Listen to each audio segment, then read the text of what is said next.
What's the meaning of afterwards? Afterwards. Afterwards. Afterwards.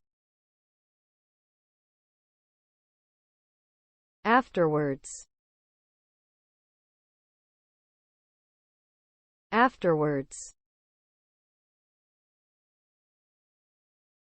Afterwards refers to a time following a previous event or action. It indicates that there was a sequence of events and the specified event occurred subsequently.